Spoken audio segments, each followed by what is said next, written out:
എല്ലാവർക്കും നമസ്കാരം. ISCHന്റെ 1372 സൂം വെബിനാറിലേക്ക് എല്ലാവരെയും സ്വാഗതം ചെയ്തുകൊള്ളുന്നു.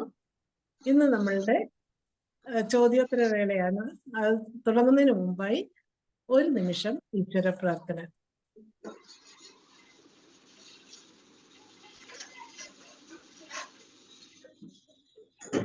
നന്ദി.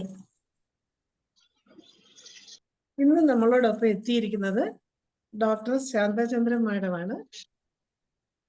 2021 സ്വാമി ആദരദാസ് അവാർഡ് സഹയിൽ നിന്നും ഡോക്ടർ രമാദേവി അമ്പാടി മാഡത്തോടൊപ്പം കരസ്ഥമാക്കിയ മാഡം ഇതിനോടകം അനേകം ക്ലാസ്സുകൾ നമുക്ക് എടുത്തിട്ടുണ്ട്. വന്ധ്യത ചികിത്സയിൽ വൻ വിജയം നേടിയ വ്യക്തിത്വമാണ്.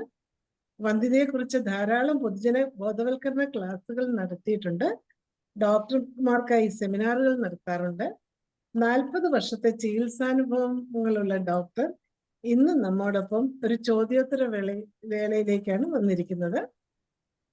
ആർക്ക് വേണമെങ്കിലും ഡോക്ടറോട് ചോദ്യങ്ങൾ ചോദിക്കാം. എല്ലാവരും നേരത്തെ തന്നെ റെഡിയായി ചോദ്യങ്ങൾ തയ്യാറാക്കിയിരിക്കുന്നത് നല്ലതായിരിക്കും. 1 മണിക്കൂർ നമുക്കില്ല, അത് സമയം നമ്മൾ തക്കത്തിൽ ഉപയോഗിക്കണം. നമുക്ക് ശാന്തചന്ദ്രൻ മാഡത്തോടൊപ്പമുള്ള ചോദ്യോത്തര വേളയിലേക്ക് മാഡത്തിനെ സന്തോഷപൂർവ്വം സ്വാഗതം ചെയ്തുകൊള്ളുന്നു. മാഡത്തിന് തുടങ്ങും. നമസ്കാരം, എല്ലാവർക്കും നമസ്കാരം. ISCHന്റെ എല്ലാ സാരഥികൾക്കും എൻ്റെ ഹൃദയം നിറഞ്ഞ പൂപ്പുകൈ. പെട്ടെന്ന് പറഞ്ഞുകൊണ്ട് എങ്ങനെയാണ് എന്താ പറയണ്ടെന്നുള്ളത് അറിയില്ല. ഞാൻ ചോദ്യങ്ങൾ വരട്ടെ, അല്ലെങ്കിൽ അതിനു മുമ്പ് കേൾക്കാവോ? കറക്റ്റ് ശരിയാണോ ഡോക്ടറെ? കേൾക്കാമല്ലോ? കേൾക്കുകയും ചെയ്യാം, കാണുകയും ചെയ്യാം. കാണുകയും ചെയ്യാം, കേൾക്കുകയും ചെയ്യാം. അപ്പൊ ഞാൻ വിചാരിച്ച് ചോദ്യങ്ങൾ വന്നില്ലെങ്കിലും ഞാൻ വിചാരിച്ചു എനിക്ക് എനിക്കൊരു കേസ്, ഇപ്പൊ ഒരു അബോർഷൻ ഉണ്ടായി ഒരു പേഷ്യന്റിന്റെ. എനിക്ക് അതൊരു സങ്കടമായി. അപ്പൊ ഞാൻ വിചാരിച്ച അബോർഷനെ കുറിച്ച് അങ്ങ് പറയാമല്ലോ. Is it okay? പറയട്ടെ? പറയാം. അബോർഷൻ എന്ന് വെച്ചാൽ എന്താ, എനിക്കൊരു കേസ് അല്ലാതെ ഒരു അബോർഷൻ ഉണ്ടായി. Termination of pregnancy before the foetus become viable, അതാണ് അബോർഷൻ അല്ലെ? അപ്പൊ അതിന്റെ കാരണങ്ങൾ പറഞ്ഞോട്ടെ. കാരണങ്ങള് നമ്മൾ death of abortion occur usually as a result of death of over, അല്ലെങ്കിൽ അത് അബ്നോർമൽ യൂട്രൈൻ ആക്ടിവിറ്റി കൊണ്ട് അബോർഷൻ ഉണ്ടാകും. പിന്നെ വരുന്നത് maternal, paternal and foetal cause. അതാണ് അബോർഷൻ ഉണ്ടാകാനുള്ള ഒരു കാരണം. ഓരോരുത്തര് നമ്മളെ ക്ലാസ് കഴിയുമ്പോഴേ മെസ്സേജ് അയച്ചും പിന്നെ വിളിച്ചും ചോദിക്കുന്നതുകൊണ്ടാണ് ഞാൻ ഈ സബ്ജക്റ്റിന്റെ അടുത്ത് എനിക്ക് എൻ്റെ അനുഭവങ്ങൾ പറയാൻ വെച്ചിട്ട് പെട്ടെന്ന് പ്രിപ്പയർ ചെയ്തുകൊണ്ട് എല്ലാം ആയില്ല. ജസ്റ്റ് ഞാനൊന്ന് ഇതായിട്ട് പറയുവാണ് കേട്ടോ. റഫ്ലി എല്ലാവർക്കും അറിയാവുന്ന കാര്യങ്ങളാണ്. ഇൻട്രൻസിക് ഡിഫക്റ്റ് എന്ന് പറയുമ്പോൾ embryonic defect and faulty implantation, that is the cause of abortion. പിന്നെ വരുന്ന cystic degeneration of chorionic villi, that is hydatid forms vesicular mole is the common cause of death of fertilized ovum. ഇനി പിന്നെ വരുന്നത് infection of placenta is another cause of abortion. പിന്നെ spontaneous abortion വരാം, haemorrhage in to that decidua. പിന്നെ വരുന്ന എന്തെന്നാ, നമുക്കൊരു sub fertile mail, ഒരു നല്ല സ്പേം അല്ലാത്തത് കൊണ്ടും നമുക്ക് ഇത് responsible for abortion. Failing to produce and healthy embryo വരുന്നില്ല, ഒരു അൺഹെൽത്തി സ്പേം ആവുമ്പോഴത്തേക്ക്. നെക്സ്റ്റ് കോസ് വരുന്നത് placenta praevia, low lying placenta, പിന്നെ മൾട്ടിപ്പിൾ പ്രഗ്നൻസി, ഹൈഡ്രാമിനിയോസ്. പിന്നെ മെറ്റേണൽ സിസ്റ്റമിക് ഡിസീസ്, ഡയബറ്റിക്, പിന്നെ അങ്ങനെ infective fever, hypertension, nephritis, syphilis, ഇതെല്ലാം അബോർഷന് കാരണമുണ്ടാക്കും. പിന്നെ ആണെങ്കിൽ ക്രോണിക് നെഫ്രൈറ്റിസ് വരുമ്പോൾ പ്ലാസന്റൽ ഇൻഫെക്ഷൻ, ഇൻഫാർക്ഷൻ വരാം, നെക്രോസിസ് വരാം. അത് എംബ്രിയോന്റെ will cause the death of embryo. പിന്നെ ഇത് ഒരു hyperpyrexia in mother can cause, അതും അബോർഷൻ ഉണ്ടാക്കാം. പിന്നെ ട്രോമ, നമ്മൾ പറയില്ലേ, മെന്റൽ ട്രോമ ആയാലും ഫിസിക്കൽ ട്രോമ ആയാലും നമുക്ക് ദാറ്റ് ഇസ് എ കോസ് അല്ലേ. പിന്നെ violent exercise and excessive sexual intercourse, ഇതെല്ലാം അബോർഷനുള്ള കാരണം. അതാണ്. പിന്നെ stress is exciting cause, emotional stress ഒക്കെ വരുന്നാലും വരാം. അടുത്ത കോസ് പറയുന്നത് നമ്മൾ യൂട്രൈൻ കോസ്. സിറ്റ് ഓക്കെ, കേൾക്കാമല്ലോ അല്ലേ? Sit okay. ഓക്കെ. പിന്നെ നമ്മൾ അബോർഷന്റെ കാരണങ്ങൾ പറയുന്നത് congenital malformation of uterus, repeated abortion വരാം. അതെന്താണ്? Septate uterus, bicornuate uterus, unicornuate uterus, അതെല്ലാം അതിന് അബോർഷനുള്ള റീസണാണ്. പിന്നെ fibroid uterus, endometritis, retroverted uterus, ovarian tumour, ഇതൊക്കെ എല്ലാവർക്കും അറിയാവുന്നതാണ്. ഞാനൊന്ന് റിമൈൻഡ് ചെയ്യുന്ന ഇതായിക്കോട്ടെ വിചാരിച്ചിട്ട് പറഞ്ഞതാണ്. ഇനി വരുന്നത് hormonal complaint. This may be repeated. അത് ഇങ്ങനെ റിപ്പീറ്റഡ് അബോർഷനും തൈറോയിഡ് കംപ്ലൈന്റ്, തൈറോയിഡ് ഡെഫിഷ്യൻസി എല്ലാം ഒരു കാരണമാണ് അബോർഷൻ ഉണ്ടാവാൻ. യൂഷ്വലി പിന്നെ വരുന്നത് നമ്മൾ യൂട്രസിന്റെ കഴിഞ്ഞാൽ പിന്നെ സെർവൈക്കൽ കോസ്. സെർവൈക്കൽ കോസ് ഒരു ഇൻസഫിഷ്യൻസി ഓഫ് ഇന്റേണൽ ഓസ് ചെറുതായതുകൊണ്ട് അബോർഷൻ. അതാണ് എനിക്കിപ്പോ എൻ്റെ ഒരു പേഷ്യന്റിന് ഉണ്ടായത്. ടീച്ചറായിരുന്നു. അപ്പൊ ഞാൻ കംപ്ലീറ്റ് ഏജും കൂടെ ആയതുകൊണ്ട് കംപ്ലീറ്റ് റെസ്റ്റ് എടുക്കാൻ ഞാൻ പറഞ്ഞിരുന്നു. 3 മാസമായപ്പോ അവരോട് ഗൈനക്കിനെ പോയി കാണാൻ പറഞ്ഞു. നമ്മളുടെ BTICG മാത്രം ചെക്ക് ചെയ്ത് അത് നോർമലായിരുന്നു. അത് കഴിഞ്ഞപ്പോൾ തന്നെ അവർക്ക് കുറച്ച് ലേറ്റ് ആയിട്ടുള്ള എൽഡർലി പ്രൈമിയാണ്. അങ്ങനെ പ്രഗ്നന്റ് ആയപ്പോൾ അവർക്ക് പോണമെന്ന് പറഞ്ഞൊരു ഹിസ്റ്ററി ഓഫ് അബോർഷൻ ഒന്നുമില്ല. അപ്പൊ അതുകൊണ്ട് നമുക്ക് ഒരു അബോർഷന്റെ മരുന്ന് കൊടുക്കാനെന്നുള്ള ഹിസ്റ്ററി ഓഫ് അബോർഷൻ പറഞ്ഞിട്ടില്ല. കൺസീവ് ചെയ്യാനായിട്ടുള്ള ബുദ്ധിമുട്ട് അത് മാത്രം. അതാണ് നമ്മൾ ഓവലേഷൻ ഇല്ല. പിന്നെ സ്പേം കംപ്ലൈന്റ് ഉണ്ടായിരുന്നു, ടെററ്റോസ്പേമിയായിരുന്നു. അത് വെച്ച് മെഡിസിൻ കൊടുത്ത് അപ്പൊ 4 മാസം ഇപ്പൊ SSLC എക്സാമിന്റെ ടൈമായിരുന്നു. അപ്പൊ ഞാൻ ടീച്ചർ ആയതുകൊണ്ട് ഞാൻ പറഞ്ഞു, എന്തായാലും ഇതൊരു പ്രഷ്യസ് പ്രഗ്നൻസി ആണ്, നിങ്ങൾ കംപ്ലീറ്റ് റെസ്റ്റ് എടുക്കണം. പക്ഷെ അവര് റെസ്റ്റ് എടുത്തു. 3 മാസമായപ്പോ എക്സാമിന്റെ ടൈം ആയപ്പോഴത്തേക്കും അവര് ഗൈനക്ക് പറഞ്ഞു പൊക്കോളാൻ പറഞ്ഞു. കുഴപ്പമൊന്നുമില്ല, പൊക്കോളാം. എക്സാമിനേഷൻ ഡ്യൂട്ടി ഉണ്ടായിരുന്നു. അപ്പൊ എക്സാമിനേഷൻ ഡ്യൂട്ടിക്ക് പോയിട്ട് കുത്തിയിരുന്ന് സ്റ്റെയർ കേസ് കയറി അങ്ങനെയൊക്കെ വന്നപ്പോ അപ്പൊ ഞാൻ എപ്പോഴും ഈ പ്രഗ്നൻസി ആയി കഴിഞ്ഞാല് എല്ലാ ആഴ്ചയിലും യൂറിൻ ചെക്ക് ചെയ്യാൻ പറ്റും. കാരണം യൂറിനറി ഇൻഫെക്ഷൻ എന്നാണ് നമുക്ക് ഈ അബോർഷനൊക്കെ. എനിക്ക് അങ്ങനെ ഒരു തോന്നലുണ്ട്. അപ്പൊ അതുകൊണ്ട് ഞാൻ എല്ലാ ആഴ്ചയിലും യൂറിൻ ചെക്ക് ചെയ്യാൻ പറയും. അപ്പൊ ഇവര് ഗൈനക്കിന്റെ അടുത്ത് പോയി കഴിഞ്ഞപ്പോ പിന്നെ അതും അവര് നിർത്തി. പിന്നെ നോക്കിയപ്പോ സെർവൈക്കൽ ഇൻകോമ്പറ്റൻസി ആണ് അവർക്ക് പറഞ്ഞത്. ചെറിയ സെർവിക്സ് ആണ് പറഞ്ഞത്. ഈ എക്സാമിനേഷൻ ഡ്യൂട്ടിയും കഴിഞ്ഞ് അവര് വന്ന് ഗൈനക്കിന്റെ അടുത്ത് വന്ന് സ്റ്റിച്ച് ഇടണമെന്ന് പറഞ്ഞ് 4 മാസമായി. സ്റ്റിച്ച് ഇട്ട് അവര് കംപ്ലീറ്റ് റെസ്റ്റ് എടുത്ത് ഹോസ്പിറ്റലിൽ കിടന്നു. അവിടെ തന്നെ പിന്നെ യൂറിനറി ഇൻഫെക്ഷനായി, ആ സ്റ്റിച്ച് ഇൻഫെക്ഷനായി, അത് അബോർഷനായി. ഭയങ്കര സങ്കടമായി. അതാണ് ഒരു റീസൺ. 4 മാസമായപ്പോഴത്തേക്ക് അതാണ് അബോർഷൻ. അതിന്റെ റീസൺ ഈ സെർവിക്സ് ചെറുതാണെന്ന് പറഞ്ഞ് അത് യൂട്രസ് പ്രഗ്നൻസി പ്രൊലോങ് ചെയ്യാനായിട്ട് ബുദ്ധിമുട്ടായിരിക്കും, അത് സ്പോണ്ടേനിയസ് മിസ്കാരേജ് വരുമെന്ന് പറഞ്ഞ് അത് സ്റ്റിച്ച് ഇട്ടതാണ്. അങ്ങനെ വന്നു.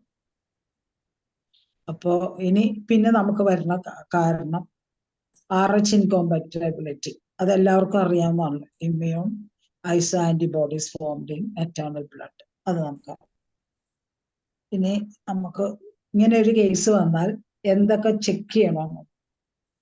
നമ്മുടെ അടുത്ത് എനിക്കൊരു 7 അബോർഷനായിട്ടൊരു പേഷ്യന്റ് വന്നിട്ടുണ്ട്. 7 പ്രാവശ്യം റിക്കറന്റ് അബോർഷനായിട്ട് വന്നു.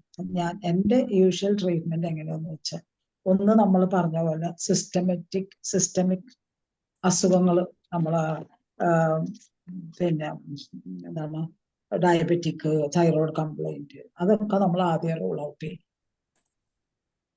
അത് റൂൾ ഔട്ട് ചെയ്ത് അതിന്റെ അക്കോർഡിംഗ്ലി ഉള്ള മെഡിക്കേഷൻ, അത് നമ്മുടെ മെഡിസിൻ ആണെങ്കിലും അലോപ്പതി മെഡിസിൻ ആണെങ്കിലും അത് കണ്ടിന്യൂ ചെയ്യാനായിട്ട് പറയും. പിന്നെ വരുന്ന നമുക്ക് ഒരു ട്യൂബൽ പ്രഗ്നൻസി ഒക്കെയാണ് വരണമെങ്കിൽ, ഒരു ട്യൂബൽ പ്രഗ്നൻസി വന്നു എന്ന് പറഞ്ഞിട്ട് നമ്മുടെ അടുത്ത് ഒരു കേസ് വന്നാൽ, അല്ലെങ്കിൽ ഒരു ഹിസ്റ്ററി ഓഫ് അബോർഷൻ എന്ന് പറഞ്ഞിട്ട് നമ്മളൊരു കേസ് വന്നാൽ, നമ്മൾ ആദ്യം ഇതെല്ലാം നോക്കിയിട്ട് ടോർച്ച് ചെക്ക് ചെയ്യണം. എന്തായാലും ടോർച്ച്, ആന്റിസ്പേം ആന്റിബോഡി ചെക്ക് ചെയ്യണം. ടോർച്ച് ഒരു കാരണമാണ് റിക്കറന്റ് അബോർഷൻ. പിന്നെ നമുക്ക് എൻ്റെ അടുത്ത് ചിലർ ചോദിച്ചതിന്റെ ബേസിൽ ഞാൻ പറയാം, എവരി ഹാബിച്വൽ അബോർഷനിൽ 3 months അബോർഷൻ എന്ന് പറഞ്ഞു വരുമ്പോൾ ആ പേഷ്യൻസിന് നമ്മൾ കാർഡിയോലിപ്പിൻ, IgG, IgM, ഫോസ്ഫോലിപ്പിൻ, IgG, IgM check ചെയ്യാം. കാർഡിയോലിപ്പിൻ, IgG, IgM, കാർഡിയോലിപ്പിൻ,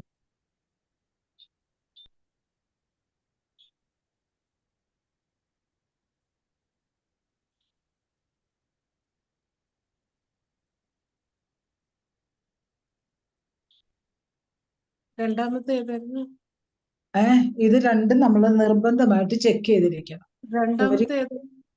എന്തോ രണ്ടാമത്തെ ഏതായിരുന്നു മാഡം? Phospholipid, anti ഫോസ്ഫോലിപ്പിൻ.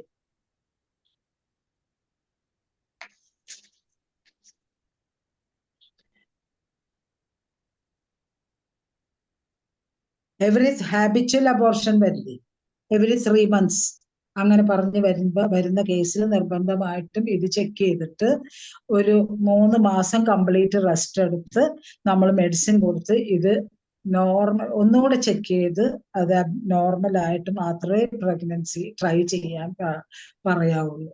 നമ്മുടെ മെഡിസിൻ ഫാന്റാസ്റ്റിക് ആയിട്ടുള്ള മെഡിസിൻ നമുക്കുണ്ട് അതിന്. അപ്പൊ അത് കൊടുക്കുമ്പോൾ ഈ ആന്റിബോഡി കുറയും. അത് കഴിഞ്ഞിട്ട് പ്രഗ്നന്റ് ആകാൻ പറയാവൂ, ട്രൈ ചെയ്യാനായിട്ട് പറയാവൂ. കാർഡിയോലിപ്പിൻ പോസിറ്റീവ് ആകുമ്പോഴത്തേക്കും അവിടെ ഫിക്സേഷൻ ഇൻട്രായൂട്രൈൻ ക്യാവിറ്റിയിൽ വരുമ്പോ ആ ബ്ലീഡിങ് ഉണ്ടാകും. അപ്പൊ fixation in uterine cavity is altered. അപ്പൊ അങ്ങനെ വരുന്ന കംപ്ലൈന്റിൽ എനിക്ക് അനുഭവം കിട്ടിയിരിക്കുന്നത്, ഞാൻ പറഞ്ഞില്ലേ 7 പ്രാവശ്യം അബോർഷൻ ഉണ്ടായവർക്കൊക്കെ എൻ്റെ ഒരു ട്രീറ്റ്മെന്റ് നമ്മൾ ഇത് കൊടുക്കുക. സിഫിലിനം 1M, 10M, 50M, CM. Jyothilakshmi ഉണ്ടോ ഇതിൽ? ജ്യോതിലക്ഷ്മി ചോദിച്ചിരുന്ന ഒരു കേസ്. ഓ സിഫിലിനം നിർബന്ധമായിട്ട് 1M, 10M, 50M, CM കൊടുക്കും. പിന്നെ കൊടുക്കേണ്ടത് ഈ കാർഡിയോലിപ്പിനാണെങ്കിൽ ഫോസ്ഫറസ് 0/3, ആർസനിക് ആൽബ് 0/3, മില്ലിഫോളിയം ടിഞ്ചറും കൊടുക്കും.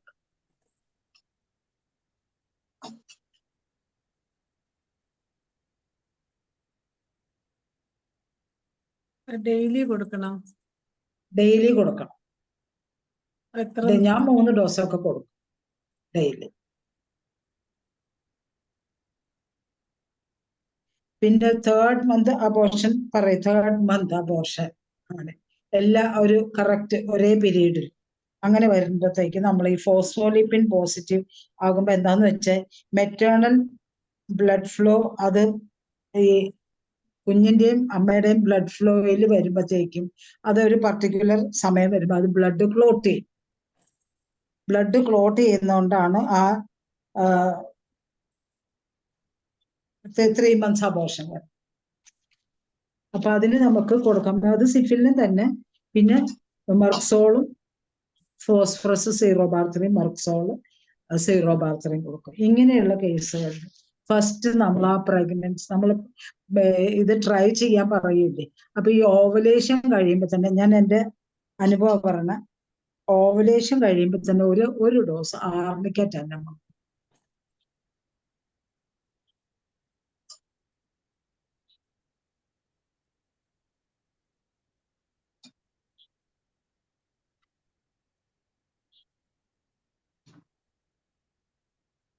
നമുക്ക് അബോർഷന് വരുന്ന മെഡിസിൻസ് ഒക്കെ നമ്മുടെ ഹോമിയോപ്പതിയിൽ നമുക്ക്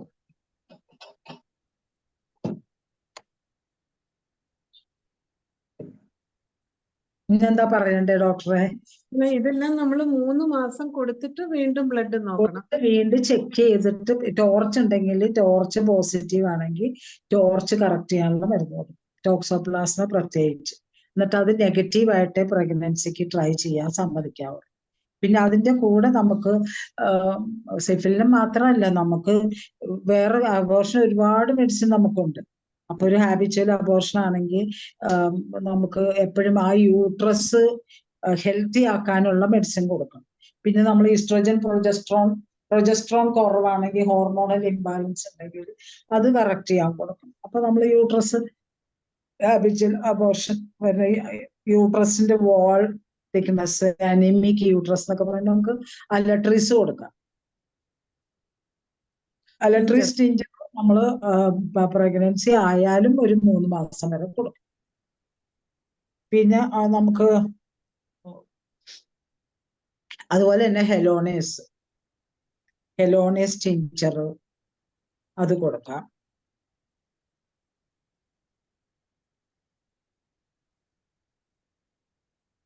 ഇപ്പോ പിന്നെ നമുക്കറിയാലോ, ഈ ഒരുപാട് മെഡിസിൻ നമുക്ക് abortion first month, second month. ഇപ്പൊ രമയൊക്കെ പറയാറുണ്ട് എപ്പിസ് കൊടുക്കുന്ന പറയാം, ഏർലി അബോർഷൻ. എനിക്ക് പേടിയാ, ഞാൻ ഇതുവരെ കൊടുത്തിട്ടില്ല, ഞാൻ കൊടുക്കാറില്ല. എനിക്ക് തോന്നുന്ന എപ്പിസ് കൊടുക്കുമ്പോൾ അബോർഷൻ ആകുമെന്ന് എനിക്ക് തോന്നിയിട്ട് ഞാൻ കൊടുത്തിട്ടില്ല. രമ പറയും കൊടുക്കാം, അതിന്റെ കുഴപ്പമില്ല എന്ന് പറഞ്ഞ് ഞാൻ കൊടുത്തിട്ടില്ല. പിന്നെ എന്റെ ഒരു വേ ഓഫ് ട്രീറ്റ്മെന്റ്, ഇങ്ങനെ ഒരു അബോർട്ടീവ് ടെൻഡൻസി വരുമ്പോൾ, ഇപ്പൊ ഒരു മാൽഫോർംഡ് യൂട്രസ് ആണെങ്കിൽ സിഫിലിന, പിന്നെ ഇതുപോലെ ഈ ടോർച്ച് പോസിറ്റീവ് ആണെങ്കിൽ ടോക്സോപ്ലാസ്മ, സൈറ്റോമെഗലസ്, അങ്ങനെ അതുണ്ടല്ലോ, എല്ലാം പോസിറ്റീവ് ആണെങ്കിൽ കാർസിൻ. ഞാൻ പല പ്രാവശ്യം ഞാൻ പറഞ്ഞിട്ടുണ്ട് കാർസിനോസിൻ, അങ്ങനെ പറഞ്ഞിട്ടുണ്ട്. പിന്നെ നമുക്ക് ഞാനൊരു 3 months അബോർഷൻ വരുമ്പോൾ ഒരു കോൺസ്റ്റിപ്പേഷനും കൂടെ ഉണ്ടെങ്കിൽ പ്ലംബമെറ്റ് 7 മാസം വരെയും കൊടുക്കും, 0 ബാർസ്. പ്ലംബമെറ്റിന്റെ എങ്ങനെയാന്ന് വെച്ചാൽ, ആ യൂട്രസ് പ്രഗ്നൻസി ഫീറ്റസ് വലുതാകുന്നതിനനുസരിച്ചിട്ട് യൂട്രസ് വലുതാകുന്നില്ല, അങ്ങനെ വരുന്ന അബോർഷനാണ് പ്ലംബം. അപ്പൊ അങ്ങനത്തെ ഒരു പേഷ്യന്റ് പറയാ റിക്കറന്റ്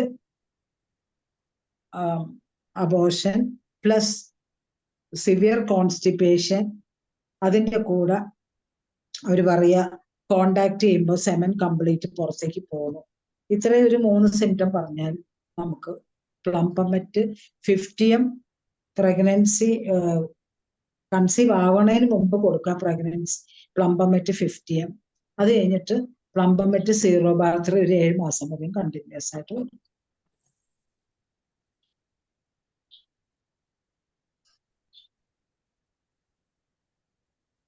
പിന്നെ കുറച്ച് എൽഡർലി പ്രൈമി ആയിട്ടുള്ള ഒരു പേഷ്യന്റ് ആണ്. അവർക്ക് ഇങ്ങനെ ആ മെനപ്പോസ് എൽഡർലി പ്രൈമി ആയിട്ട് വരില്ലേ, നമ്മൾ ഒരു മെനപ്പോസൽ ഏജ് ഒക്കെ ആകുമ്പോഴത്തേക്കും കൺസീവ് ആകുമ്പോൾ നമുക്ക് അവർക്ക് ഭയങ്കര ഒബ്സ്റ്റിനേറ്റ് വോമിറ്റിംഗ് ഉണ്ടെങ്കിൽ, ഭയങ്കര വോമിറ്റിങ്ങും പ്രഗ്നൻസിയിൽ, പിന്നെ യൂട്രസ് ഇങ്ങനെ ഫീറ്റസിനും അതുണ്ടെങ്കിൽ, അങ്ങനത്തെ ഒരു പറയുന്നത് അവർക്ക് സോർണം. സോർണം പൊട്ടൻസി ഒരു വീക്കിലി ഡോസ് കൊടുക്കാം. പിന്നെ ത്രൂ ഔട്ട് ഈ പ്ലംബം കൊടുക്കുന്ന പോലെ തന്നെ പ്രഗ്നൻസി പോസിറ്റീവ് ആയി കഴിഞ്ഞാൽ ഒരു 7 മാസം വരെ വൈബേർണം പ്രോണിഫോളിയം ടിഞ്ചർ 5 ഡ്രോപ്പ് 2 നേരം കൊടുക്കാം.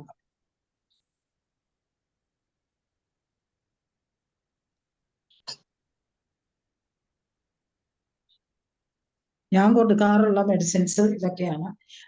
പ്രഗ്നൻസി ഇതിപ്പോ ഒരു ഹിസ്റ്ററി ഓഫ് അബോർഷൻ പറഞ്ഞ് പിന്നെ നമ്മളൊരു പ്രഗ്നൻസി ആയിക്കഴിഞ്ഞാല് ഒരു 3 മാസം വരെ ആർണിക് അക്കണൈറ്റ് 130 രാവിലെ, ഒരു സിംസിഫുക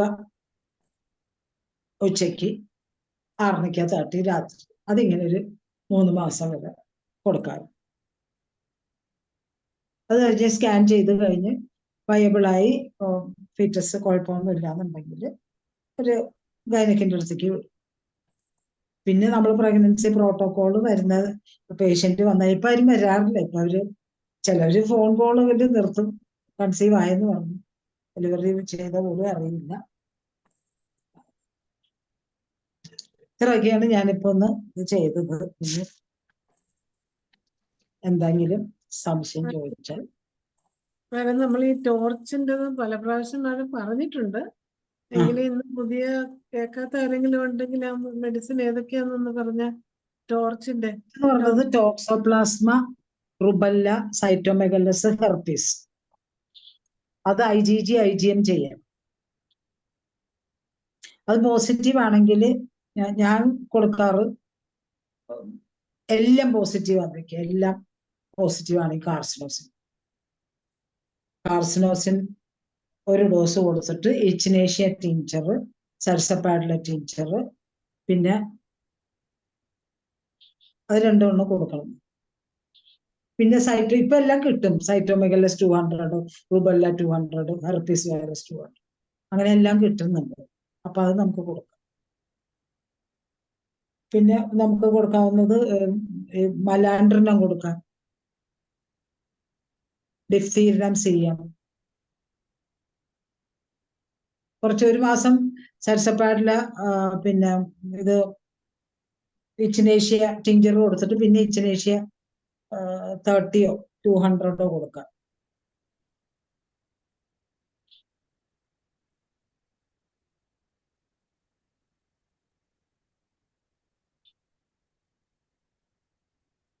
എന്നിട്ട് ആ ടോക്സോപ്ലാസ്മ എല്ലാം ചെക്ക് ചെയ്തില്ലെങ്കിൽ ആ ടോക്സോപ്ലാസ്മയെങ്കിലും നെഗറ്റീവായിട്ട് പ്രഗ്നൻസി നമ്മൾ അവരോട് ട്രൈ ചെയ്യാൻ പറയാം.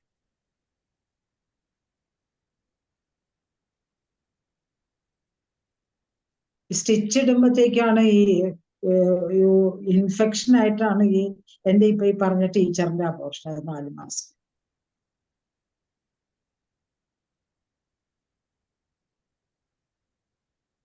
ഈ പറഞ്ഞ അക്കോണൈറ്റ് 30 രാവിലെ, ഞാൻ അത് എന്റെ എന്ന് വെച്ചാല് എപ്പോഴും ഇങ്ങനെ ഒരു കൺസീവ്ഡ് ആഫ്റ്റർ അബോർഷൻ ആണ് ഞാൻ പറയുന്നത് കേട്ടോ, പ്രഗ്നൻസി ആയിക്കഴിഞ്ഞു. അപ്പൊ എന്ന് വെച്ചാൽ ഭയങ്കര ആൻസൈറ്റിയും പേടിയും ഒക്കെ ആയിരിക്കും. അപ്പൊ നമുക്ക് അങ്ങനത്തെ ഒരു കേസിൽ പിന്നെ ഇതാ കൊടുക്കാം, ഇഗ്നേഷ്യ കൊടുക്കാം. ഇഗ്നേഷ്യ കൊടുത്തിട്ട് ഡെയിലി ആ പേഷ്യന്റ് പേടി പോണ വരെ നമുക്ക് അക്കണൈറ്റ് രാവിലെ, നമ്മൾ മെഡിക്കേറ്റ് ചെയ്ത പിൽസ് അല്ലേ കൊടുക്കണം, അക്കണൈറ്റും ആർണിക്കയും രാത്രി.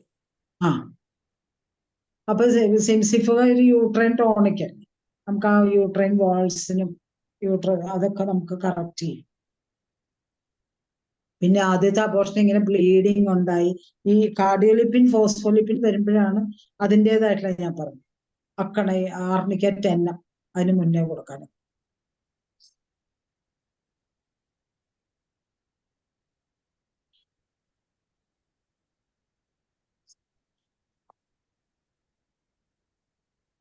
പിന്നെ നമുക്ക് ഒരു 7 മാസമായപ്പോ മിസ്കാരേജ് ആയി എന്നൊക്കെ പറഞ്ഞ് എനിക്ക് ആയിട്ടുണ്ട്. അങ്ങനെ വരുമ്പോ അവർക്ക് റൂട്ട കൊടുക്കാം.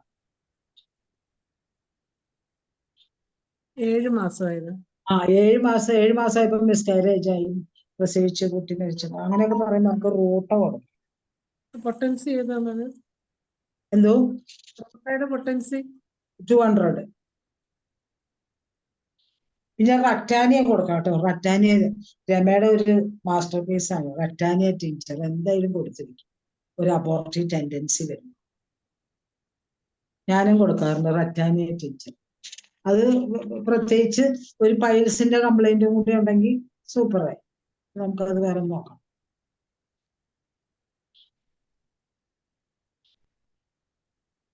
ഇത് എപ്പോഴും ബാക്ക് ഏക്ക് പറയുന്ന പേഷ്യന്റ് പ്രഗ്നൻസിയിൽ പറയുമ്പോൾ നമുക്ക് കാലികാർബ് കൊടുക്കും.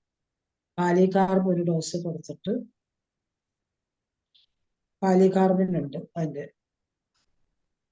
2 മാസം അബോർഷൻ ആണെങ്കിലും 3 മാസം ആണെങ്കിലും അങ്ങനെ ഉള്ളതിന് കാലികാർബ്. പൊട്ടൻഷ്യൽ കാലിക്കാർബ് കാലികാർബ് വണ്ണം കൊടുക്കാം. 4 ഡോസെങ്കിലും കൊടുക്കണം ആഴ്ചയിൽ ഒരിക്കൽ.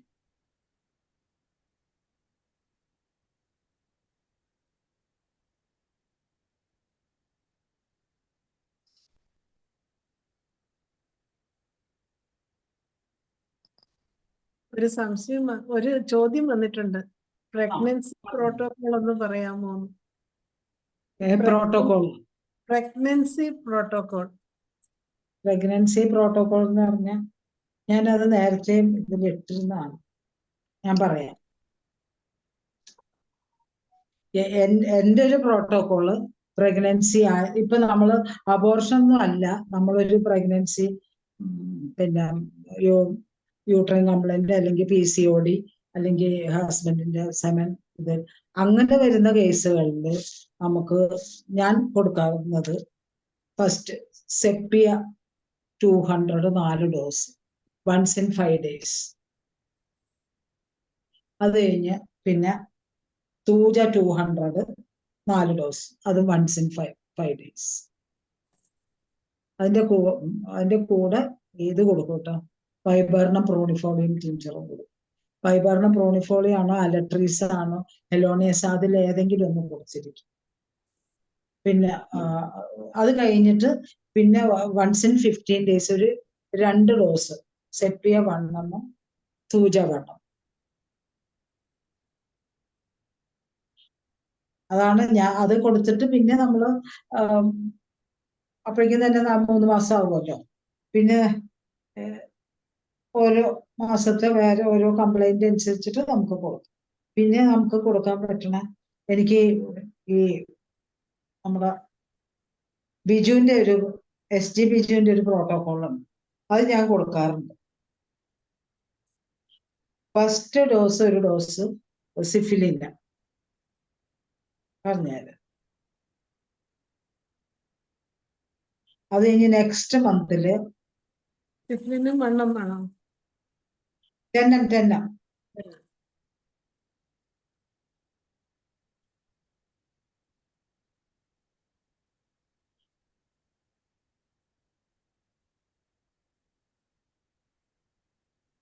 അത് ഞാൻ എൻ്റെ ടേബിളിൽ എഴുതി ഒരു ചാർട്ട് പോലെ എഴുതി ടേബിളിന്റെ അടിയിൽ വെച്ചേക്കുക, പെട്ടെന്ന് അത് ഓർക്കാനായിട്ട് പറയാം.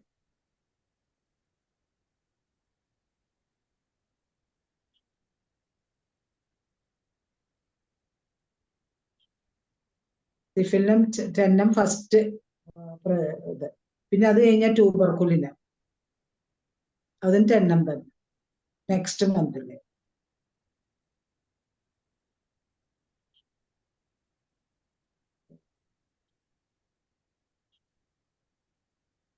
അല്ല, ഫസ്റ്റ് സിഫിലിന് 10 ഫസ്റ്റ് മന്തില്, സെക്കൻഡ് 8th വീക്കിൽ കാർസിനോസിൻ 200.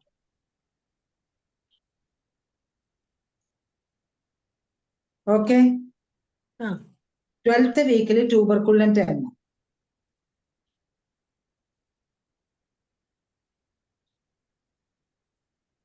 16 ആഴ്ചയാകുമ്പോ മെഡോറിനും 10. 20 ആഴ്ചയാകുമ്പോ സൾഫർ 1.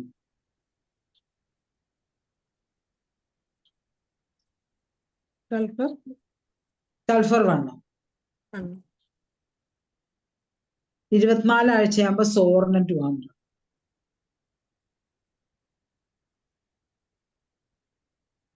അത് കഴിഞ്ഞാൽ പിന്നെ ബൈക്കോ 26. പിന്നെ പൾസാറ്റില് 1 ml 10 ml 50 ml ഒക്കെ കൊടുക്കാം. പിന്നെ കോളോഫില്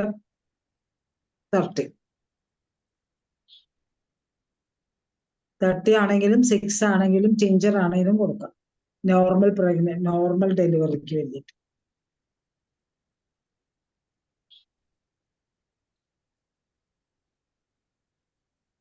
അതാണ് പ്രഗ്നൻസി. അത് ബിജുവിന്റെ ആണ് കേട്ടോ. ഞാൻ ആദ്യം സെപ്പിയാണ് ഞാൻ കൊടുക്കുക. Sepia sulphur. ഒരു കംപ്ലൈന്റും ഇല്ലാത്തവർക്ക് പെട്ടെന്ന് ഫസ്റ്റിലെ പ്രഗ്നൻസി ആയെങ്കിൽ നമ്മളിങ്ങനെ സെപ്പിയ സൾഫർ സൂജ, പിന്നെ അത് കഴിഞ്ഞിട്ട് ഈ പ്രോട്ടോകോളൊക്കെ. അതല്ല ഒരു ട്യൂബൽ പ്രഗ്നൻസി ആയിട്ട് വരുന്ന ഒരു പേഷ്യന്റ് ആണ്, ട്യൂബൽ ഡിഫക്റ്റ് ആയിട്ട്. അപ്പൊ അത് ചിലപ്പോ ഹിസ്റ്ററി ഓഫ് ട്യൂബർകുലോസിസ് ഒക്കെ കാണും അവരുടെ വീട്ടിൽ. അപ്പൊ നമ്മൾ എപ്പോഴും ഒരു ഡോസ് ട്യൂബർകുലിനം 15 കൊടുക്കണം. അത് കഴിഞ്ഞിട്ടുള്ള കൊടുക്കാം.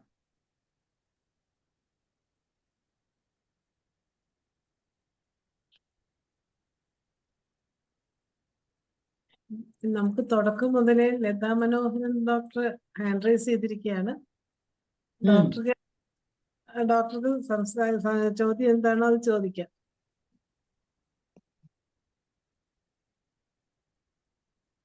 ഡോക്ടറെ കേക്കാവോ? ഡോക്ടർ നമസ്കാരം. നമസ്കാരം. ഞാൻ ചോദിക്കാനിരുന്ന ക്വസ്റ്റ്യൻ എല്ലാം ആൻസർ ഡോക്ടർ ഇപ്പൊ പറഞ്ഞു കഴിഞ്ഞ്. പറഞ്ഞു കഴിഞ്ഞ്. ഒരു പേഷ്യന്റ് ഇതുപോലെ ഇപ്പം 3 times ആയി അബോർഷൻ ആയിക്കൊണ്ടിരിക്കുന്നു. അപ്പൊ ഇപ്പം ഡോക്ടർ പറഞ്ഞപ്പോ ആ ടെസ്റ്റുകൾ അവര് ഫോറിനിലാണ് ഉള്ളതേ. അപ്പം അവര് അവിടെ നിന്നുള്ള ടെസ്റ്റ് കൊണ്ടുവന്ന് ഇവിടുന്ന് നമ്മളെ നോക്കുന്ന മരുന്ന് മേടിച്ചിട്ട് പോവാണ്. അപ്പൊ ഇങ്ങനത്തെ ടെസ്റ്റ് ഒന്നും അവിടെ ചെയ്യണം കേട്ടോ. ഒരാളുടെ ടെസ്റ്റ് ചെയ്യാൻ പോരാ. അവര് അബോർഷൻ ആയത് വൈഫിനല്ലേ എന്ന് പറയും. 2 പേരുടെയും ടെസ്റ്റ് ചെയ്യും. ഓക്കെ ഡോക്ടറെ. സെമൻ അനാലിസിസ് ചെയ്യണം അല്ലേ? സെമൻ അനാലിസിസ് ചെയ്യണം. സെമൻ അനാലിസിസ് ചെയ്യുമ്പോൾ ഇൻഫെർട്ടിലിറ്റി സെന്ററിൽ ചെയ്യാം. എന്നിട്ട് അത് നല്ല സ്പേം ഉണ്ടോ എന്നുള്ളത് ആദ്യം നോക്കാം. പിന്നെ ടോക്സോപ്ലാസ്മ, ടോർച്ച് 2 പേരുടെ. അപ്പൊ എത്ര മാസം കൂടുമ്പോഴൊക്കെയാണ് അബോർഷൻ ആയെന്ന് ചോദിക്കുന്നത്. ഒരു പർട്ടിക്കുലർ പീരീഡിൽ every 3 months, every 2 months, every 4 months അങ്ങനെ പറയുവാണെങ്കിലാണ് കാർഡിയോലിപ്പിനും ഫോസ്ഫോലിപ്പിനും നോക്കുക. അതല്ല ഡിഫറെന്റ് ടൈമിലൊക്കെ നോക്കിച്ചായെങ്കിൽ ടോർച്ച് മാത്രം. എന്നിട്ട് അൾട്രാസൗണ്ട് ചെയ്ത് നോക്കാം അവരുടെ സിസ്റ്റമിക് ഹൈപ്പർ ടെൻഷൻ ഉണ്ടോ, പിന്നെ ഡയബറ്റിക് ആണോ, നെഫ്രൈറ്റിസ് ഉണ്ടോ, അതൊക്കെ നമ്മൾ നോക്കണം. പിന്നെ ഒരു PID ഉണ്ടോ നോക്കണം. പെൽവിക് ഇൻഫ്ലമേറ്ററി ഡിസീസ് ഉള്ള പേഷ്യന്റ് ആണെങ്കിലും, എൻഡോമെട്രിയോസിസ് ഉള്ള പേഷ്യന്റിനാണെങ്കിലും, മെംബ്രൈനസ് ഡിസ്മെനോറിയ ഉള്ള പേഷ്യന്റിനൊക്കെ അബോർഷൻ ഉണ്ടോ, കൺസീവ് ആകാനും ബുദ്ധിമുട്ടുണ്ട്. അപ്പൊ അതിന്റെ അക്കോർഡിംഗ് നമ്മൾ യൂട്രസിന് വല്ല ബൈകോർണേറ്റ് യൂട്രസ് ഒക്കെ ഉണ്ടെങ്കിൽ, യൂണികോർണേറ്റ് യൂട്രസ് അല്ലെങ്കിൽ സെപ്റ്റേറ്റ് യൂട്രസ് അതൊക്കെ വരുവാണെങ്കിൽ അതിന് നമുക്ക് മാറ്റാൻ പറ്റത്തില്ല. സിഫിലിനും എന്തായാലും കൊടുത്തിരിക്കണം. അതൊരു സെപ്റ്റേറ്റ്, എനിക്കൊരു പേഷ്യന്റ് ഉണ്ടായിരുന്നു ഇവിടെ വൈറ്റിലെ തന്നെയാണ്. അതിന്റെ 7 മാസം സെപ്റ്റേറ്റ് യൂട്രസ് ആയിരുന്നു, പകുതിയേ ഉള്ളു. അപ്പൊ അത്രയും 7 മാസമായപ്പോ പ്രസവിച്ചു, ഒരു കുട്ടിയേ ഉള്ളൂ. ആ കുഞ്ഞിനെ ഒരു കണ്ണ് കാണുന്നില്ല. പക്ഷെ IQ സുന്ദരി കുട്ടിയ, ഭയങ്കര IQ ആണ്, ഭയങ്കര ബുദ്ധിയ, ഒരു കണ്ണിന് കാഴ്ച. അങ്ങനെ ഒരു ഡിഫക്ട്. ഡോക്ടറുടെ സംശയം ഡോക്ടറെ സംശയങ്ങൾ കഴിഞ്ഞോ? കഴിഞ്ഞു. ഓൾറെഡി സംശയത്തിന്റെ അത് പറഞ്ഞു കഴിഞ്ഞു. അതുകൊണ്ട് പിന്നെ സംശയമില്ല. ഉച്ചയ്ക്കാണ് ധനേഷ് ഡോക്ടർ പറഞ്ഞത്. ഉച്ചയ്ക്കല്ല ഉച്ചയ്ക്ക്. അപ്പൊ എനിക്ക് മോള് ഇന്ന് പോകുന്നു ചെന്നൈക്ക്. അപ്പൊ അവളുടെ കൂടെ റെയിൽവേ സ്റ്റേഷനിലാക്കാൻ പോയി പറഞ്ഞു. അത് കഴിഞ്ഞിട്ട് ഞാൻ പെട്ടെന്ന് പ്രിപ്പയർ ചെയ്തു. എന്തായാലും മാഡത്തിന് നല്ല അനുഭവങ്ങൾ ഉള്ളത് കൊണ്ട് എളുപ്പമാണ്, പെട്ടെന്ന് തന്നെ പ്രിപ്പയർ ചെയ്യാൻ പറ്റും. അല്ല, അപ്പൊ എനിക്ക് എന്റെ ഈ ഒരു ടീച്ചറിന്റെ അബോർഷൻ ആയപ്പോഴത്തേക്ക് എനിക്ക് അതൊരു വിഷമായി. നമ്മള് സ്കൂളിൽ പോകണ്ടെന്ന് പറഞ്ഞിട്ട് അവര് പോയി കുത്തിയിരുന്ന് യൂറിനറി ഇൻഫെക്ഷൻ ഉണ്ടാക്കി. സ്കൂളിൽ പോയി പിന്നെ അത് കഴിഞ്ഞ് യൂറിനറി ഇൻഫെക്ഷൻ അഡ്മിറ്റ് ആയി. അപ്പൊ സ്കാൻ ചെയ്തു. അപ്പൊ സെർവിക്സിന്റെ അവിടെ ചെറുതാന്ന് സ്റ്റിച്ചർ ഇട്ടെന്ന് പറഞ്ഞു. സ്റ്റിച്ച് ഇട്ടു. അപ്പൊ നമ്മുടെ ഹോമിയോ മെഡിസിൻ എല്ലാം പ്രോട്ടോകോളും ഒക്കെ ഒന്ന് നിർത്തി വെച്ചു. ശരിക്കും ചെറുതാണെങ്കിൽ ആ പ്രശ്നം ഉണ്ടാവുമോ, അബോർഷൻ ഉണ്ടാവുമോ? സർവിക്സ് ചെറുതാണെന്നും പറഞ്ഞ് സെർവിക്സ് ചെറുതായിട്ട് അബോർഷൻ മിസ്കാരേജ് വരാം. യൂട്രസിന്റെ വെയിറ്റ് കൂടുമ്പോൾ പെട്ടെന്ന് ഡെലിവറി നടക്കാമല്ലോ, അങ്ങനെ വരാം. പക്ഷെ ഇത് ഇവർക്ക് വന്നത് സ്റ്റിച്ചിട്ടതില് ഇൻഫെക്ഷനായി. എത്ര വയസ്സുണ്ടായിരുന്നു? അവർക്ക് 36 വയസ്സ്. ഇനി ആർക്കെങ്കിലും എന്തെങ്കിലും ചോദിക്കാനുണ്ടോ? അല്ല, ഇനി ആരെങ്കിലും ഉണ്ടോ ഹാൻഡ് റൈസ് ചെയ്യുന്ന?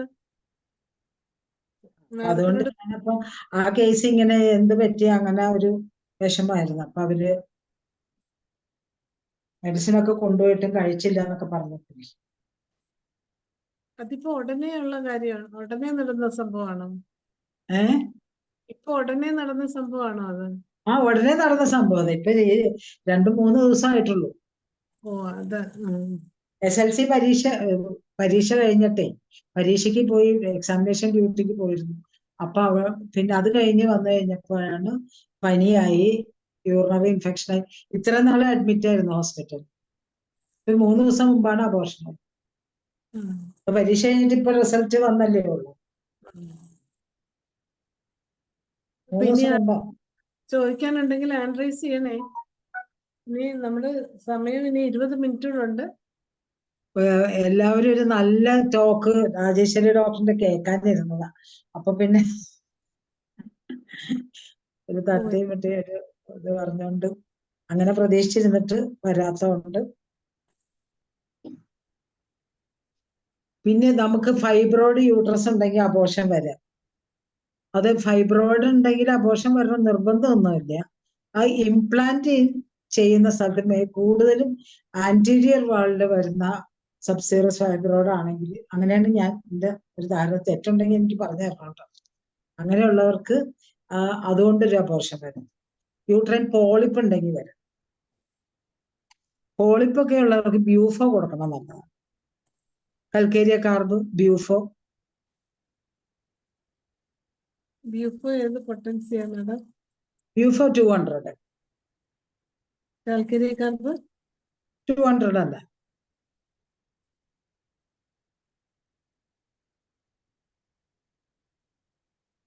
ഞാൻ കഴിഞ്ഞ ക്ലാസ്സിൽ പറഞ്ഞിരുന്ന ഒരു ഭാര്യയും ഭർത്താവിന്റെയും കാര്യത്തില് അതിന് സബ്സീറസ് ഫൈബ്രോയിഡ് ഉണ്ട്.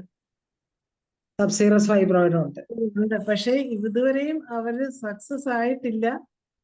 പിന്നെ അവർക്ക് കോണ്ടാക്ട് ചെയ്യാൻ ഇതുവരെയും പറ്റിയിട്ടില്ല. നമ്മൾ അന്നത്തെ പറഞ്ഞനുസരിച്ച് ജിൻസങ് ടിഞ്ചർ കൊടുത്തു, അർജന്റീൻ നൈട്രിക്കം കൊടുത്തു. ആള് നല്ല ഉഷാറായി.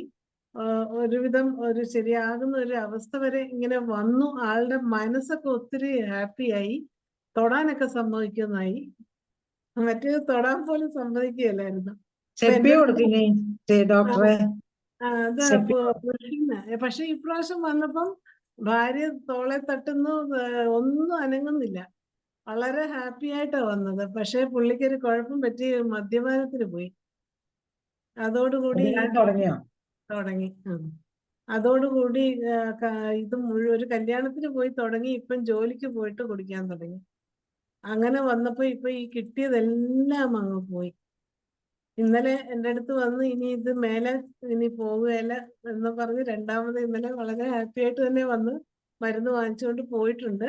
ഞാൻ വീണ്ടും ഈ ജിൻസങ്ങും അർജന്റീൻ നൈട്രിക്കം തന്നെയാണ് കൊടുത്തു വിട്ടത്. കാരണം അത് ഭയങ്കര ഇമ്പ്രൂവ്മെന്റ് ആയിരുന്നു. എല്ലാവർക്കും അറിയാവുന്ന രീതിയിൽ ആളും ഹാപ്പി ആയിരുന്നു എന്ന് പറഞ്ഞു.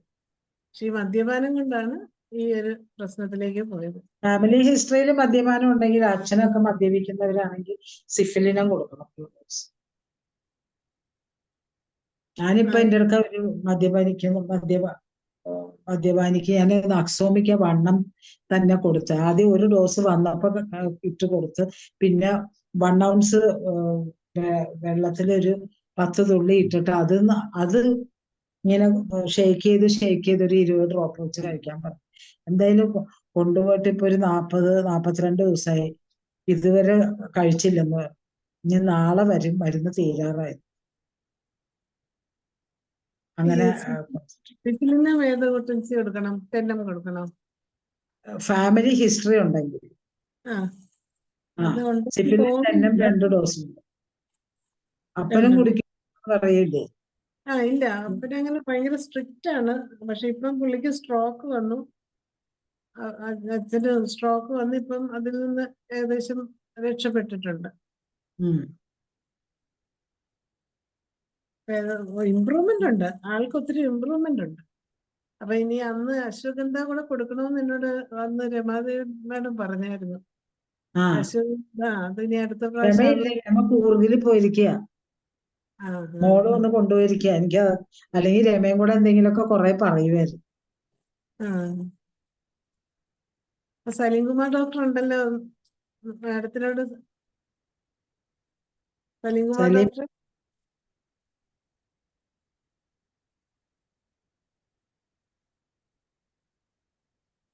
ആർക്കും വലിയ ഡൗട്ടൊന്നും ഇല്ല, എല്ലാം ക്ലിയർ ആണ്. അതുകൊണ്ട് സംശയങ്ങൾ കാണും. ഏതായാലും ചോദിക്കും, നമ്മുടെ സമയം തീരുന്നതിന് മുമ്പ് ചോദിക്കണം. 15 മിനിറ്റ് കൂടെ ഉള്ളൂ. ഈ ഫൈബ്രോയിഡ് ഉണ്ടെങ്കിൽ നമ്മൾ ആദ്യം ഫൈബ്രോയിഡിന് കൊടുക്കണ്ടേ ഇനി അന്നേരം? ഫൈബ്രോയിഡിന് കൊടുത്തുകൊണ്ടിരിക്കുമ്പോ തന്നെ കൺസീവ് ആയാലും കുഴപ്പമൊന്നുമില്ല. ഫൈബ്രോയിഡിന്റെ മരുന്ന് നിർത്തുമെന്ന് പറഞ്ഞു. നിർത്തണ്ട. ഫ്രാക്സിനസ് ടീഞ്ചർ കൊടുത്തിട്ട് ഫൈബ്രോയിഡ് കുറയുന്നില്ല, പക്ഷെ 3x കൊടുത്തു നോക്കില്ല. ഞാൻ ഇത് ടീച്ചറാ കൊടുത്തിരിക്കുന്നത്. 3x ആണ്. ടീച്ചർ ഇപ്പൊ നമ്മളെ ആരാന്ന ഒരു ഡോക്ടർ പറഞ്ഞു ഇവിടെ ഫ്രാക്സിനസ് അത്ര നല്ലതൊന്നും ഹെർബ് കിട്ടത്തില്ല. അപ്പൊ 3x കുറച്ചുകൂടെ ആക്ഷൻ ഉണ്ട്. പിന്നെ ഇതിന് ഹൈഡ്രാസ്റ്റിനം മ്യൂറേറ്റിക്കത്തിനും നല്ല ആക്ഷൻ. 3x powder. അതിന്റെ കൂടെ ഹിമാൻജിയോമയുണ്ട്, ലെഫ്റ്റ് ഓവറി. ലെഫ്റ്റ് ഓവറി ഹിമാൻജിയോമയും പറയുന്നു. അത് എൻഡോമെട്രിയോട്ടിക് ഹെമറോയിജിക് സിസ്റ്റ് ആയിരിക്കും. ഹെമാമിലിസ് കൊടുക്കാമല്ലോ. ഹെമാമിലിസ് തൂജ കൊടുക്കാം. തൂജ, പിന്നെ ഹെമാമിലിസ്, തൂജ, വെസ്പ. ഹെമാമിലിസ് ഞാൻ 200 കൊടുത്തത്. ഏതാ കൊടുക്കണ്ടേ മാഡം? 30 കൊടുത്താൽ മതി. ആണോ? 200 കൊടുത്തത്. വെസ്പ കൊടുക്കാം, തൂജ കൊടുക്കാം.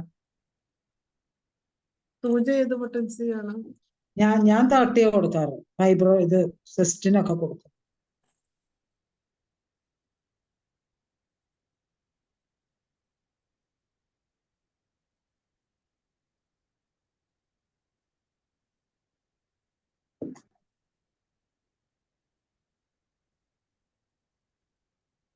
വെസ്പ ടീച്ചറാണ്. വെസ്പ ഏത് പൊട്ടൻ? 30.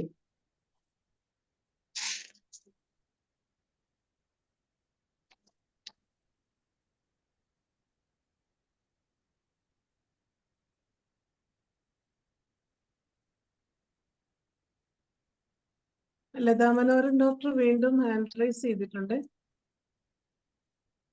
ഡോക്ടർ സംശയം ചോദിച്ചോളൂ.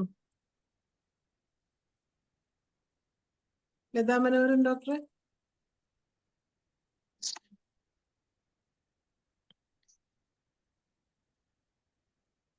ലതാ മനോഹരൻ ഡോക്ടർ ഹാൻഡ് റൈസ് ചെയ്തിട്ടുണ്ടല്ലോ, ചോദിച്ചോളൂ. അൺമ്യൂട്ട് ചെയ്യാൻ പറ്റുന്നില്ലേ?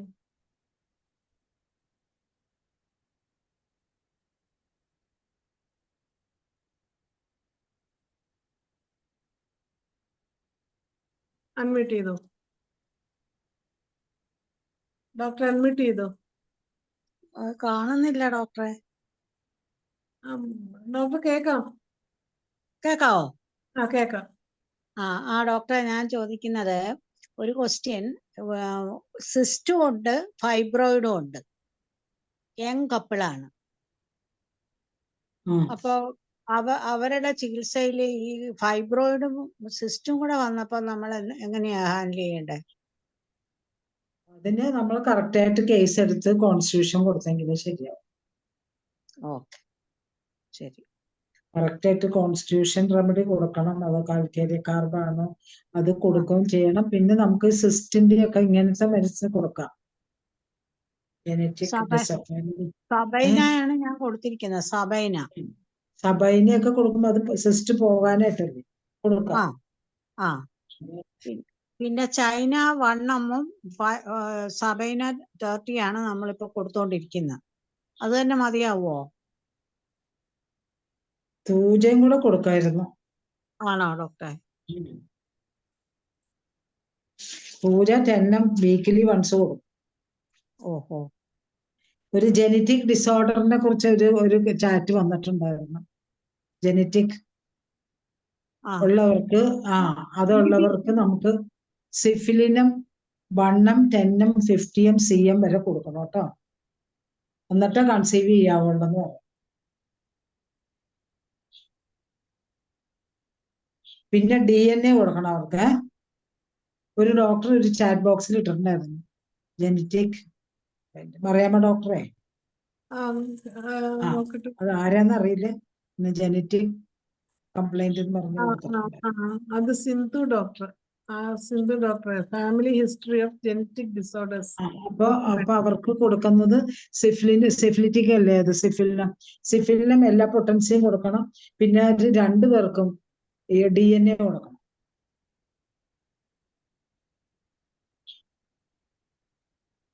അതുപോലെ EDയുടെ ചോദ്യം വന്നിട്ടുണ്ട്. EDയുടെ മെഡിസിന് എറക്ടൈൽ ഡിസ്ഫങ്ഷൻ ആയിരിക്കും. ഇറക്ടൈൽ ഡിസ്ഫങ്ഷൻ ഉള്ള ഇറക്ടൈൽ ഡിസ്ഫങ്ഷന് നമുക്ക് ഒത്തിരി മെഡിസിൻ ഉണ്ടല്ലോ. അത് റീസൺ വൈസ് നമ്മൾ കൊടുക്കണം. അത് ആദ്യം നല്ലൊരു കൗൺസിലിംഗ് ആണ് ഏറ്റവും നല്ലത്. പിന്നെ നമുക്ക് കൊടുക്കാൻ പറ്റുന്നത് ഒരുപാട് മെഡിസിൻ ഉണ്ട്. ആസിഡ് ഫോസ്, പിന്നെ ജെൽസീമിയൻ നല്ല മെഡിസിനാണ്. ജെൽസീമിയൻ 200 ഇറക്ടൈൽ ഡിസ്ഫങ്ഷൻ. കാലിഫോസ് 1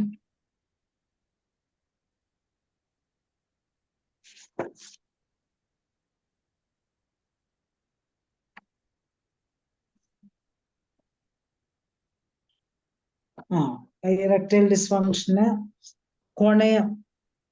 കൊണയം വരും, ലൈക്കോപോഡിയം,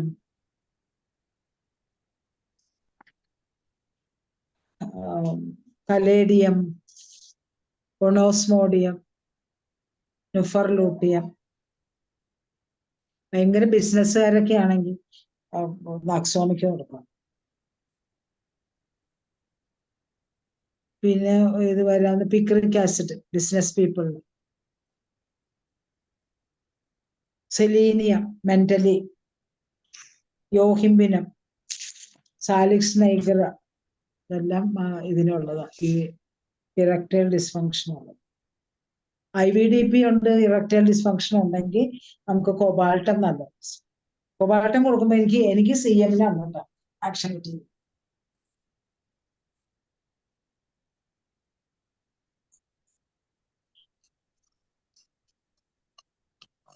കോൺഫിഡൻസ് ഇല്ലാത്തവർക്ക് അനാകാർഡിയം കൊടുക്കും.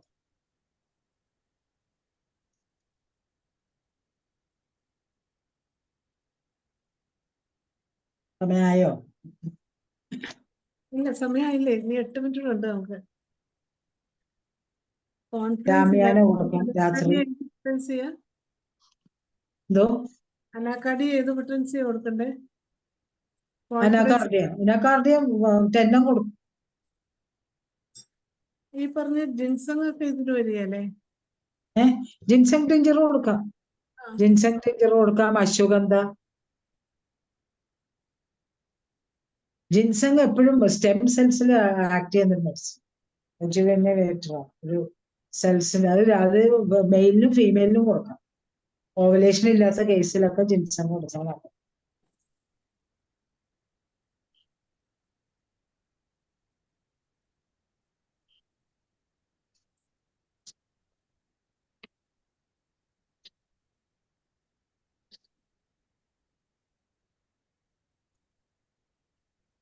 പിന്നെ മാസ്റ്റർബേഷൻ ഹിസ്റ്ററി കൊണ്ട് ED വരും. അത് അവർക്ക് യുസ്റ്റിലാഗോ കൊടുക്കണം. യുസ്റ്റിലാഗോ പൊട്ടൻസി കൊടുക്കണം. പിന്നെ ടിഞ്ചറും കൊടുക്കണം.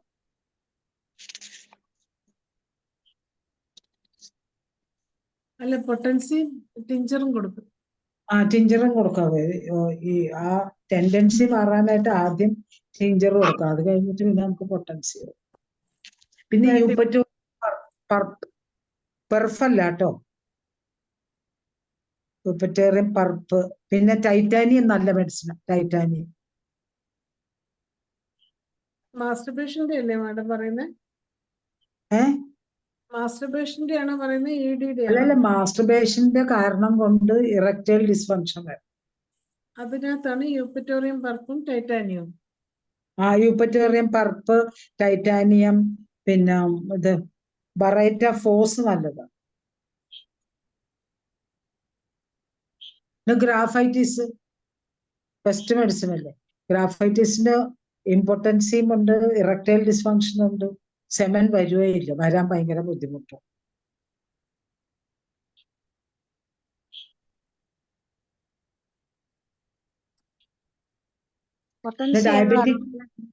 ഡയബറ്റിക് ഇമ്പോർട്ടൻസി ആണെങ്കിൽ കോക്ക.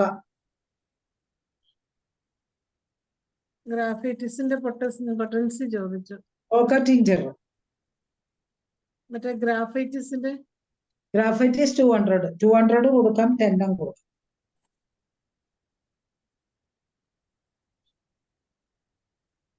ഡയബറ്റിസ് വിത്താണെങ്കിൽ കൊക്ക ടിഞ്ചർ. കോക്ക.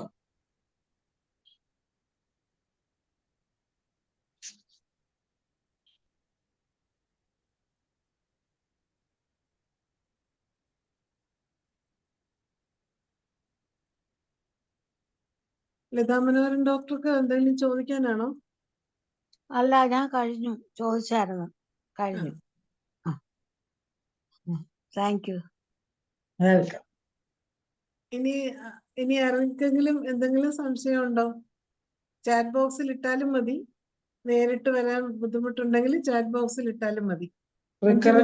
റിക്കറന്റ് അബോർഷനൊക്കെ, പിന്നെ സെർവൈക്കൽ ഇൻകോമ്പറ്റൻസിനൊക്കെ ആർക്കെങ്കിലും അനുഭവം ഉണ്ടെങ്കിൽ എനിക്കും കൂടെ ഒന്ന് പറഞ്ഞായിരുന്നു.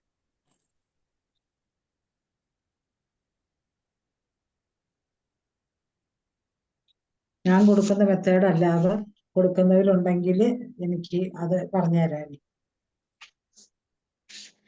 PCODയെ കുറിച്ചാണ് ചോദിച്ചിരിക്കുന്നത്.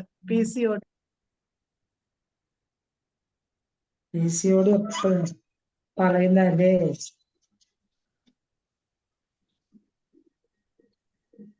अमृता बाद में कॉल करेगा क्लास में.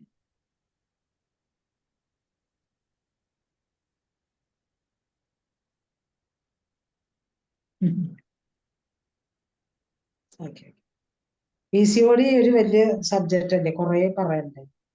അതിനായിട്ട് തന്നെ ഒരു ദിവസം എടുത്താല്. PCODക്ക് നമ്മൾ PCOD ഉണ്ട്, PCOS. PCODക്ക് നമ്മൾ ഫുഡ് റെസ്ട്രിക്ഷൻ, എക്സസൈസ്, അതെല്ലാം പറയണം. വെയിറ്റ് റിഡക്ഷൻ പറയണം.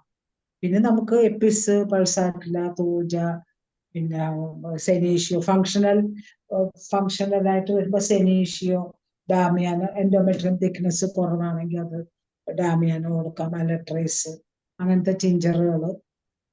പിന്നെ ഈ ഇതിനൊക്കെ കൊടുക്കാം. പിന്നെ നമുക്ക് റീട്രോവേർട്ടഡ് യൂട്രസിന്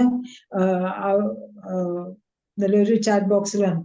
റീട്രോവേർട്ടഡ് യൂട്രസ് വരുന്ന പേഷ്യന്റിന് നമ്മള് ഇതല്ലേ, ഒരു ഡിഫക്റ്റ് അല്ലേ, യൂട്രൈൻ ഡിസ്പ്ലേസ്മെന്റ് അല്ലേ. അപ്പൊ അതിന് ABS നൈഗർ കൊടുക്കാം, സിഫിലിനം എന്തായാലും കൊടുക്കാം. പിന്നെ അങ്ങനത്തെ പേഷ്യന്റിന്റെ അടുത്ത് ഉണ്ടല്ലോ, ഒരു 1 ഇഞ്ച് ഹീലുള്ള ചെരുപ്പിട്ട് നടക്കാം. 1 ഇഞ്ച് ഹീലുള്ള. അപ്പൊ കുറച്ച് ഇങ്ങനെ, അത് ജയറാം ഡോക്ടർ പറഞ്ഞു തന്നിട്ടുള്ള. അപ്പൊ ആ യൂട്രസ് ഇങ്ങനെ റീട്രോവേർട്ടഡ് എന്നുള്ളത് കുറച്ചിങ്ങനെ ഫ്രണ്ടിലേക്ക് വരും. ആ പേഷ്യന്റ് ഫ്ലാറ്റ് ചെരുപ്പിനെക്കാളും 1 ഇഞ്ച് ഹീലുള്ള ചെരുപ്പിട്ടാണ്. അത് വളരെ എഫക്റ്റീവാണ്. അപ്പൊ എന്നിട്ട് സിഫിലിനം എല്ലാ പൊട്ടൻസിയും കൊടുത്ത്, പിന്നെ നമ്മള് വൈബർണം, ഓപ്പുലസ്, പ്രൂണിഫോളിയം അത് കൊടുത്ത് നമുക്ക് ആ ഒരു എത്ര റിക്കറന്റ് അബോർഷൻ, എത്ര മാസം ആകുമ്പോ അബോർഷൻ ആണെന്ന് ചോദിക്കും. എന്നിട്ട് അതിനനുസരിച്ച് റിക്കറന്റ് ഒരു എവരി 3 months ഒക്കെ ആണെങ്കിൽ നമ്മൾ പ്ലംബോ ഒക്കെ കൊടുക്കണം.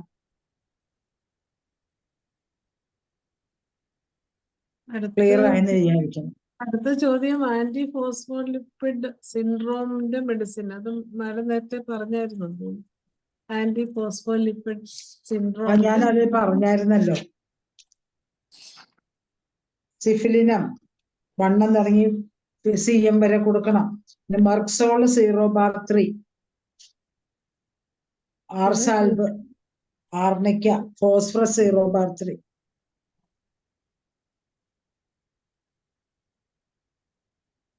ഇനി നമുക്ക് സമയം തീർന്നു. 2 മിനിറ്റും കൂടെ ഉള്ളൂ. മാഡത്തിന് നന്ദി പറയുന്നതിന് ലതാ മനോഹരൻ ഡോക്ടറെ ഒന്നുകൂടി ക്ഷണിക്കുകയാണ്. നമസ്കാരം ഡോക്ടറെ. താങ്ക് യു മറിയാമ്മ ഡോക്ടറെ.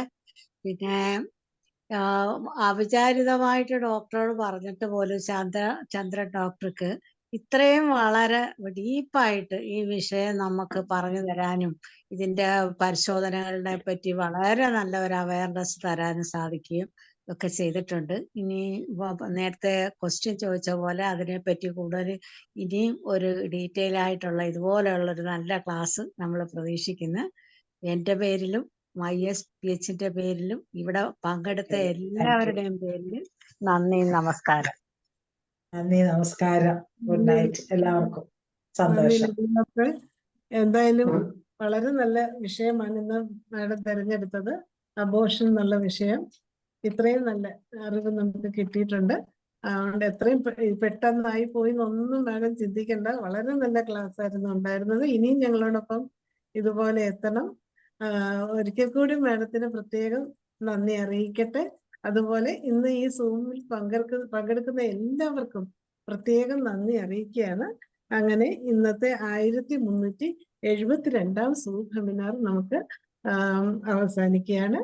കേട്ടിരുന്ന എല്ലാവർക്കും നന്ദി, നമസ്കാരം. എല്ലാവർക്കും ശുഭരാത്രി.